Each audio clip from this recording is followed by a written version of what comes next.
teen rite of passage that we did, man. And so speaking from the guy that's obviously been having a therapy session here tonight, that would be me. How do guys get on the other side of this masculine paradox?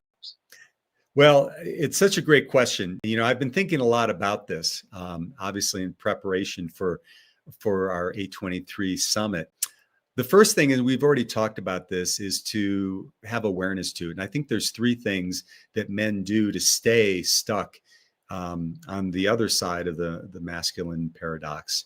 Is number one, we tend to avoid. We avoid conversations. We avoid leaning into the pain. We avoid being able to really look at ourselves. And it's easy to do that because there's so many distractions that we have in our lives, right? But if you look at where relationships, particularly our most important relationships, tend to go off center, it's when we're avoiding dealing with ourselves so that we can show up to be the best form of ourselves in that relationship. Because avoidance happens because leaning into things like this is not comfortable. If you have a choice, you probably wouldn't want to do it. Just like if you're trying to get in shape, you probably don't want to do push-ups. But sometimes you got to do the push-ups. So the first thing is be aware and be conscious of where you may be avoiding some of these things.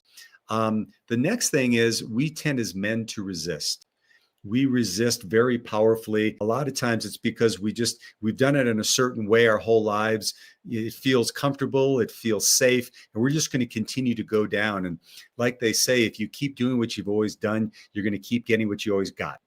And so we tend to be resistant, particularly to change and up-leveling. And so are there places in your life that you're resisting? And when you're doing that, particularly inside yourself, it's probably, for what I've realized, it's the greatest way for me to sap my strength. If I'm resisting something because I'm fearful, because I'm being stubborn about it, that's going to sap my strength. And then the final thing is be aware of where you might be just resigned.